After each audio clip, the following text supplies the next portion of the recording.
Hi hello friends, welcome to my channel. ನೀವು ನಮ್ಮ ಚಾನಲ್ಗೆ ಸಬ್ಸ್ಕ್ರೈಬ್ ಆಗಿದ್ರೆ ಸಬ್ಸ್ಕ್ರೈಬ್ ಆಗಿ ಪಕ್ಕದ ಬೆಲ್ಲೈಕನ್ನ ಪ್ರೆಸ್ ಮಾಡಿ. ಪುಟ್ಟಗಾನ ಮಕ್ಕಳು ಧಾರಾವಾಹಿ ಶುಕ್ರವಾರ ಸಂಚಿಕೆಯನ್ನು ನೋಡೋದಾದ್ರೆ ಮೊದಲಿಗೆ ಕಂಠಿಯವರು ಕೈಯಲ್ಲಿ ಮಚ್ಚಿಡ್ಕೊಂಡು ಹೊರಗಡೆ ಬರ್ತಾರೆ. ಆಗ ಮನೆಯವ್ರಿಗೆಲ್ಲ ಗಾಬರಿ ಆಗುತ್ತೆ. ಮತ್ತೆ ಸ್ನೇಹ, ರೀ ಏನ್ರಿ ಮಾಡ್ತಿದ್ದೀರಾ, ಇದನ್ನೆಲ್ಲ ಬಿಟ್ಬಿಡ್ತೀನಿ ಅಂತ ಹೇಳಿದ್ರಿ ತಾನೆ, ಮತ್ತೆ ಯಾಕೆ ಇದನ್ನೆಲ್ಲ ಶುರು ಮಾಡ್ತಿದ್ದೀರಾ ನೀವು ಅಂತ ಹೇಳ್ತಾರೆ. ಆಗ ಸಚಿನ್, ಕಂಠಿ ಅಣ್ಣ ನೀವು ಆತರ ಪಡ್ಬೇಡಿ, ಸಮಾಧಾನದಿಂದ ಇರಿ, ಮೊದಲು ಏನಾಯ್ತು ಅಂತ ವಿಚಾರಿಸೋಣ ಅಂತ ಹೇಳ್ತಾರೆ. ಆಗ ಸಹನಾ, ಕಂಠಿಯವರೇ, ನಾವು ಅನುಮಾನ ಪಡ್ತಾ ಇದ್ದೀವಿ ಅಷ್ಟೇ, ಇದು ಸತ್ಯ ಆಗಿರಲೇಬೇಕು ಅಂತ ಏನಿಲ್ಲ ಅಲ್ವಾ, ನೀವು ಕೋಪದ ಕೈಗೆ ಬುದ್ಧಿ ಕೊಡಬೇಡಿ, ತಾಳ್ಮೆಯಿಂದ ಇರಿ, ಏನಾಗುತ್ತೋ ನೋಡೋಣ ಅಂತ ಹೇಳ್ತಾರೆ. ಅದೇ ಸಮಯಕ್ಕೆ ಗೋಪಾಲ್ ಅವರು ಅಲ್ಲಿಗೆ ಬರ್ತಾರೆ. ಅಳಿಯಂದ್ರಕ್ಕೆ ಕೈಯಲ್ಲಿ ಮಚ್ಚಿಡ್ಕೊಂಡಿದ್ದಾರೆ. ಯಾರಾದರೂ ಹೇಳಿ, ಯಾಕೆ ಸುಮ್ಮನೆ ನಿಂತಿದ್ದೀರಾ ಅಂತ ಕೇಳ್ತಾರೆ.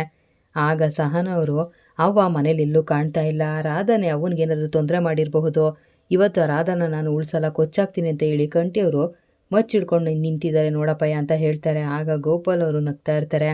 ಎಲ್ರಿಗೂ ಆಶ್ಚರ್ಯ ಆಗುತ್ತೆ. ಆಗ ಗೋಪಾಲ್ ಅವರು, ಅಳಿಯಂದ್ರೆ ಮೊದಲು ಆ ಮಚ್ಚನ್ನು ಸೈಡ್ಗಿಡಿ ನೀವು ಅಂತ ಹೇಳ್ತಾರೆ. ಮತ್ತು ಸ್ನೇಹರು, ಕೊಡ್ರಿ ಆ ಮಚ್ಚನ ಅಂತ ಹೇಳಿ ಆ ಮಚ್ಚನ್ನು ತೆಗೆದು ಸೈಡ್ಗೆ ಇಡ್ತಾರೆ. ಪುಟ್ಟಮ್ಮಿಗೆ ಏನೂ ಆಗಿಲ್ಲ, ನೀವು ಗಾಬರಿ ಪಡೋ ಅವಶ್ಯಕತೆ ಇಲ್ಲ. ಪುಟ್ಟಮ್ಮಿ, ಸ್ನೇಹ ಎಲೆಕ್ಷನಲ್ಲಿ ಗೆಲ್ಲಬೇಕು, ನೀವೆಲ್ಲ ಚೆನ್ನಾಗಿರಬೇಕು, ನಿಮಗೆಲ್ಲ ಒಳ್ಳೇದಾಗಬೇಕು ಅಂತ ಆರ್ಕೆ ಮಾಡ್ಕೊಂಡಿದ್ಲಂತೆ. ಈಗ ದೇವಸ್ಥಾನಕ್ಕೆ ಹೋದ್ಲು, ನಾನೇ ಬಸ್ ಹತ್ತಿಸ್ಬಿಟ್ಟು ಬಂದೆ ಅಂತ ಹೇಳ್ತಾರೆ. ಆಗ ಕಂಠಿ, ಆದರೂ ಅವ್ವ ಹೀಗೆ ಮಾಡಬಾರ್ದಾಗಿತ್ತು, ನಮಗೆ ಒಂದು ಮಾತು ಹೇಳಿ ಹೋಗಬೇಕಿತ್ತು ಅಂತ ಹೇಳ್ತಾರೆ. ಸ್ನೇಹ, ಹೌದು ಪುಟ್ಟವ್ವ ಹೀಗೆ ಮಾಡಬಾರ್ದಾಗಿತ್ತು, ನಮಗೊಂದು ಮಾತು ಹೇಳದೆ ಹೋಗಿದಾರಲ್ಲ ಅಂತ ಹೇಳ್ತಾರೆ.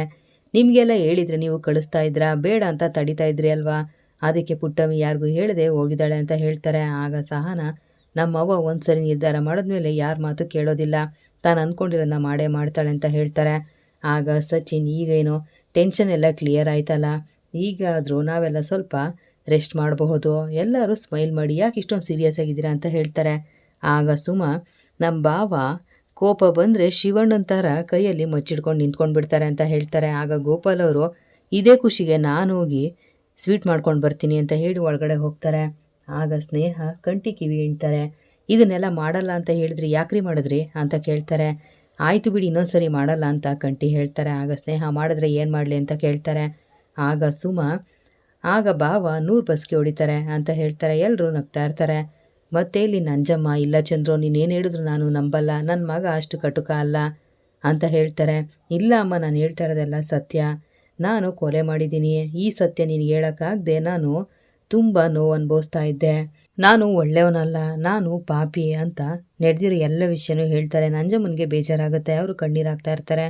ಮತ್ತು ಇಲ್ಲಿ ಗೋಪಾಲ್ ಅವರು ಅವ್ರ ಮಕ್ಕಳನ್ನೆಲ್ಲ ಊಟಕ್ಕೆ ಕರೀತಾರೆ. ಆಗ ಸಚಿನ್, ಏನು ಮಾವ, ನಿಮ್ಮ ಮಕ್ಕಳು ಮಾತ್ರ ಊಟ ಮಾಡಬೇಕಾ, ಅಳಿಯಂದ್ರು ಊಟ ಮಾಡಬಾರ್ದ ಹಾಗಾದರೆ ಅಂತ ಕೇಳ್ತಾರೆ. ಕ್ಷಮಿಸಿ ಅಳಿಯಂದ್ರೆ ಅಂತ ಗೋಪಾಲ್ ಅವ್ರು ಹೇಳ್ತಾರೆ. ಆಗ ಸುಮಾ, ಅಪ್ಪ ಅವನು ತಮಾಷೆ ಮಾಡ್ತಾ ಇದ್ದಾನೆ ಅಂತ ಹೇಳ್ತಾರೆ. ಮತ್ತು ಸ್ನೇಹ, ಅಳಿಯಂದ್ರೆ ಎಲ್ಲಮ್ಮ ಅಂತ ಕೇಳ್ತಾರೆ. ಆಗ ಸ್ನೇಹ, ಏನೋ ಕೆಲಸ ಇದೆ ಅಂತ ಹೇಳಿ ಆಚೆ ಹೋಗಿದ್ದಾರೆ ಗೋಪಾಲಪ್ಪ, ನಾವೆಲ್ಲ ಊಟ ಮಾಡಬೇಕಂತೆ, ಅವ್ರಿಗೋಸ್ಕರ ಕಾಯೋದು ಬೇಡವಂತೆ ಅಂತ ಹೇಳ್ತಾರೆ. ಸರಿ ಬನ್ನಿ, ಎಲ್ಲರೂ ಊಟಕ್ಕೆ ಕೂತ್ಕೊಳ್ಳಿ ಅಂತ ಗೋಪಾಲ್ ಅವ್ರು ಹೇಳ್ತಾರೆ. ಮತ್ತು ಎಲ್ಲರೂ ಊಟಕ್ಕೆ ಕೂತ್ಕೋತಾರೆ. ಆಗ ಗೋಪಾಲ್ ಅವರು ಎಲ್ರಿಗೂ ಊಟ ಬಡಿಸ್ತಾ ಇರ್ತಾರೆ. ಸಹನವರು, ಅಪ್ಪಯ್ಯ ನಾನು ಊಟ ಬಡಿಸ್ತೀನಿ, ನೀವು ಊಟ ಮಾಡಿ ಅಂತ ಹೇಳ್ತಾರೆ. ಪರವಾಗಿಲ್ಲ ಕೂಸೆ, ನೀವೆಲ್ಲ ಊಟ ಮಾಡಿದ್ರೆ ಅದೇ ಖುಷಿ ನನಗೆ ಅಂತ ಗೋಪಾಲ್ ಅವರು ಹೇಳ್ತಾರೆ. ಆಗ ಸ್ನೇಹ ಊಟ ಮಾಡಿ, ಗೋಪಾಲಪ್ಪ ಸಾಂಬಾರು ತುಂಬ ಚೆನ್ನಾಗಿ ಮಾಡಿದ್ದೀರಾ ಅಂತ ಹೇಳ್ತಾರೆ. ಆಗ ಸಹನ, ಪ್ರೀತಿಯಿಂದ ಮಾಡಿದ್ರೆ ಯಾವ ಅಡುಗೆ ಆದರೂ ರುಚಿಯಾಗಿರುತ್ತೆ ಅಂತ ಹೇಳ್ತಾರೆ. ಉಪ್ಪು ಖಾರ ಹಾಕೋದನ್ನು ಕಲಿತ್ರೆ ಸಂಸಾರ ಚೆನ್ನಾಗಿ ಮಾಡಬಹುದು ಅಂತ ಪುಟ್ಟಮ್ಮಿ ಹೇಳಿದ್ಲು, ಆದರೆ ಮದುವೆ ಆಗೋ ಹೊಸದ್ರಲ್ಲಿ ನಾನು ಉಪ್ಪು ಖಾರ ಹಾಕೋದನ್ನು ಕಲೀಲಿಲ್ಲ, ಅದಕ್ಕೆ ಸಂಸಾರ ಚೆನ್ನಾಗಿ ಮಾಡೋಕ್ಕಾಗಲಿಲ್ಲ ಅಂತ ಹೇಳ್ತಾರೆ. ಆಗ ಸುಮಾ, ಆದರೂ ಅಪ್ಪ ಇಷ್ಟು ಚೆನ್ನಾಗಿ ಅಡುಗೆ ಮಾಡೋದನ್ನು ಕಲ್ತಿದ್ದೀರಾ, ಹೇಗೆ ಕಲ್ತ್ರಿ ಅಂತ ಕೇಳ್ತಾರೆ. ಸರಿಯಾಗಿ ಹೇಳ್ದೆ ಕೂಸೆ, ಇಷ್ಟು ದಿನ ಪುಟ್ಟಮ್ಮಿಗೆ ಸಹಾಯ ಮಾಡಿಕೊಂಡು ಮೆಸ್ಸಲ್ಲೇ ಕೆಲಸ ಮಾಡ್ತಿದ್ನಲ್ಲ, ಇಷ್ಟು ಕಲ್ತಿಲ್ಲ ಅಂದರೆ ಹೇಗೆ ಅಂತ ಹೇಳ್ತಾರೆ. ಆಗ ಸಚಿನ್, ಮಾವ ನನ್ನಿಂದ ಇದೆಲ್ಲ ಮಾಡೋಕ್ಕಾಗಲ್ಲ, ಮೊದಲೇ ನಿಮ್ಮ ಮಗಳಿಗೆ ಹೇಳಿಬಿಡಿ ಅಂತ ಹೇಳ್ತಾರೆ. ಸುಮಾ, ಸುಮ್ಮನಿರು ಅಂತ ಹೇಳ್ತಾರೆ. ಆಗ ಸಚಿನ್, ನಾವು ನಾಳೆನೇ ಬೆಂಗಳೂರಿಗೆ ಹೋಗ್ತಾ ಇದ್ದೀವಿ ಅಂತ ಹೇಳ್ತಾರೆ. ಆಗ ಮನೆಯವ್ರಿಗೆಲ್ಲ ಬೇಜಾರಾಗುತ್ತೆ. ಗೋಪಾಲ್ ಅವರು, ಇದೇನು ಇದ್ದಕ್ಕಿದ್ದಾಗೆ ಬೆಂಗಳೂರಿಗೆ ಹೋಗ್ತೀನಿ ಅಂತ ಹೇಳ್ತಿದ್ದೀರಲ್ಲ, ಯಾಕೆ ಅಂತ ಕೇಳ್ತಾರೆ. ನಾವು ಮೊದಲೇ ಇದ್ರ ಬಗ್ಗೆ ಮಾತಾಡ್ಕೊಂಡಿದ್ವಿ, ಎಲೆಕ್ಷನ್ ಮುಗಿಲಿ ಅಂತ ಕಾಯ್ತಾ ಇದ್ವಿ ಅಷ್ಟೇ, ನಾನು ಹೊಸದಾಗಿ ಸ್ಟಾರ್ಟಪ್ ಶುರು ಮಾಡಬೇಕು ಅಂತ ಅಂದ್ಕೊಂಡಿದ್ದೀನಿ, ಸುಮಾ ಇಂಟರ್ವ್ಯೂಗೆ ಪ್ರಿಪೇರ್ ಆಗ್ತಾ ಇದ್ದಾಳೆ, ಅದಕ್ಕೆ ಬೆಂಗಳೂರಿಗೆ ಹೋಗಬೇಕು ಅಂತ ಅಂದ್ಕೊಂಡಿದ್ದೀವಿ ಅಂತ ಹೇಳ್ತಾರೆ. ಆಗ ಸಹನ, ನಾಳೆನೇ ಹೋಗಬೇಕು ಅನ್ನೋದೇನು, ಅವ ಬಂದ ಮೇಲೆ ಹೋಗಬಹುದಲ್ವ ಅಂತ ಹೇಳ್ತಾರೆ. ಮತ್ತು ಸ್ನೇಹ, ಹೌದು ಸುಮಾ, ಹೊಸ ಊರು ಹೊಸ ಜಾಗ, ಅಲ್ಲೋಗಿ ಏನು ಮಾಡ್ತೀರಾ, ಅವ ಬರೋವ್ರಿಗೂ ಇದ್ದು ಹೋಗಬಹುದಲ್ವ ಅಂತ ಹೇಳ್ತಾರೆ. ಮತ್ತು ಗೋಪಾಲ್ ಅವರು, ಆ ಹೊಸ ಊರಲ್ಲಿ ಹೋಗಿ ಏನು ಮಾಡ್ತೀರಾ, ಎಲ್ಲಿ ಉಳ್ಕೋತೀರಾ ಅಂತ ಕೇಳ್ತಾರೆ. ಮತ್ತು ಸಚಿನ್, ನಾನು ನಮ್ಮ ಪರಿಸ್ಥಿತಿ ಬಗ್ಗೆ ನನ್ನ ಫ್ರೆಂಡ್ ಹತ್ರ ಮಾತಾಡಿದ್ದೀನಿ, ಅವನು ಎಲ್ಲ ವ್ಯವಸ್ಥೆನೂ ಮಾಡ್ತೀನಿ ಅಂತ ಹೇಳಿದ್ದಾನೆ, ನಾವು ನಾಳೆನೇ ಹೊರಡ್ತೀವಿ ಅಂತ ಹೇಳ್ತಾರೆ. ಎಲ್ರಿಗೂ ಬೇಜಾರಾಗುತ್ತೆ. ಆಗ ಸಹನ, ನೀವು ಹೊಸ ಜೀವನ ಕಟ್ಕೊಳ್ಳೋದಕ್ಕೆ ಹೋಗಬೇಕು ಅಂತ ಹೊರಟಿದ್ದೀರಾ, ನಾವು ಯಾಕೆ ಅಡ್ಗಾಲ ಹಾಕಬೇಕು, ಹೋಗ್ಬಿಟ್ಟು ಬನ್ನಿ, ನಿಮಗೆ ಒಳ್ಳೆಯದಾಗಲಿ ಅಂತ ಹೇಳ್ತಾರೆ. ಆಗ ಸುಮಾ, ಅಕ್ಕ ನಿನ್ನ ಮಾತು ಕೇಳಿ ತುಂಬ ಖುಷಿ ಆಯಿತು, ನೀವೆಲ್ಲಿ ಬೇಜಾರು ಮಾಡ್ಕೋತೀರೋ ಅಂತ ಅಂದ್ಕೊಂಡಿದ್ದೆ, ಈಗ ಸಮಾಧಾನ ಆಯಿತು ಅಂತ ಹೇಳ್ತಾರೆ. ಸರಿ ಸುಮಾ, ನೀನು ಬೇಗ ಊಟ ಮಾಡಿಬಿಟ್ಟು ಬಾ, ನಾನು ಹೋಗಿ ಬಟ್ಟೆ ಪ್ಯಾಕ್ ಮಾಡ್ತಾ ಇರ್ತೀನಿ ಅಂತೇಳಿ ಸಚಿನ್ ಅಲ್ಲಿಂದ ಹೋಗ್ತಾರೆ. ಎಲ್ಲರೂ ಊಟ ಮಾಡಿ ಎದ್ದೋಗ್ತಾರೆ. ಆಗ ಸಹನ, ಅಪ್ಪಯ್ಯ ನೀವು ಊಟ ಮಾಡಿ, ನಿಮಗೆ ಊಟ ಬಡಿಸ್ತೀನಿ ಅಂತ ಹೇಳ್ತಾರೆ. ಸುಮಾ ನಾಳೆನೇ ಬೆಂಗಳೂರಿಗೆ ಹೋಗ್ತೀನಿ ಅಂತ ಹೇಳಿದ್ಲಲ್ವ, ಆ ವಿಷಯ ಕೇಳಿ ಹೊಟ್ಟೆ ತುಂಬೋಯ್ತು ಕೂಸೆ, ಹಸಿವಾಗ್ತಾ ಇಲ್ಲ ಅಂತ ಹೇಳಿ ಗೋಪಾಲ್ ಅವರು ಅಲ್ಲಿಂದ ಎದ್ದೋಗ್ತಾರೆ. ಸಹನಗೆ ಬೇಜಾರಾಗುತ್ತೆ. ಮತ್ತೆ ಇಲ್ಲಿ ಚಂದ್ರು, ಅಮ್ಮ ನಿನಗೆ ನನ್ನ ಮೇಲೆ ತುಂಬ ಕೋಪ ಇದೆ ಅಂತ ಗೊತ್ತು, ನೀನು ಎಷ್ಟು ಬೇಕಾದರೂ ಹೊಡಿಯಮ್ಮ, ಆದರೆ ಈ ರೀತಿ ಮಾತ್ರ ಇರಬೇಡ ಅಂತ ಹೇಳ್ತಾರೆ. ಆಗ ನಂಜಮ್ಮನಿಗೆ ಬೇಜಾರಾಗುತ್ತೆ.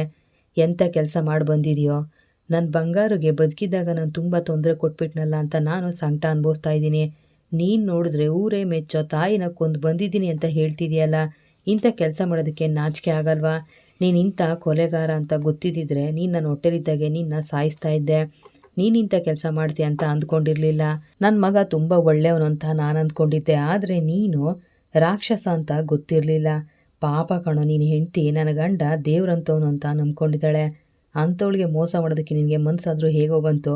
ಅಂಥ ಹೆಂಡ್ತಿನ ಇಟ್ಕೊಂಡು ಇನ್ನೊಂದು ಹುಡುಗಿ ಸವಾಸ ಮಾಡಿದೆಯಲ್ಲ, ನಿನಗೆ ನಾಚಿಕೆ ಆಗೋದಿಲ್ವಾ ಅಂತ ಹೇಳ್ತಾರೆ. ಆಗ ಚಂದ್ರು, ಅಮ್ಮ ನಾನು ತಪ್ಪು ಮಾಡಿದ್ದೀನಿ, ಆ ತಪ್ಪಿಗೆ ಪ್ರತಿದಿನ ಕಣ್ಣೀರಾಗ್ತಾ ಪಶ್ಚಾತ್ತಾಪ ಅನುಭವಿಸ್ತಾ ಇದ್ದೀನಮ್ಮ ಅಂತ ಹೇಳ್ತಾರೆ. ಕಣ್ಣೀರು ಹಾಕಿದ್ರೆ ಹೋಗೋ ಅಂಥ ಪಾಪ ಮಾಡಿಲ್ಲ ಕಣೋ, ನೀನು ಅಷ್ಟು ದೊಡ್ಡ ಪಾಪ ಮಾಡಿದ್ಯಾ. ನೀನು ಹೆಂಡ್ತಿಗೆ ನನ್ನ ಗಂಡನೇ ನಮ್ಮ ಅಮ್ಮನ್ನ ಸಾಯಿಸಿರೋದು ಅಂತ ಗೊತ್ತಾದರೆ ಅದನ್ನು ಅವಳು ಹೇಗೋ ಸಹಿಸ್ಕೋತಾಳೆ. ಈ ರೀತಿ ಮಾಡೋದಕ್ಕೆ ನಿನಗೆ ಮನಸ್ಸಾದರೂ ಹೇಗೋ ಬಂತು ಅಂತ ಹೇಳ್ತಾರೆ. ಅಮ್ಮ ಪ್ಲೀಸ್ ಅಮ್ಮ ನನ್ನ ಮಾತು ಕೇಳು ಅಂತ ಚಂದ್ರು ಹೇಳ್ತಾರೆ. ಈ ರೀತಿ ಕಣ್ಣೀರಾಕಿ ನಾಟಕ ಮಾಡಬೇಡ, ಇಷ್ಟು ದಿನ ನಿನ್ನ ಒಳ್ಳೆಯವನು ಅಂತ ಅಂದ್ಕೊಂಡಿದ್ದೆ, ನೀನಿಂಥ ರಾಕ್ಷಸ ಅಂತ ಗೊತ್ತಿರಲಿಲ್ಲ ನನಗೆ.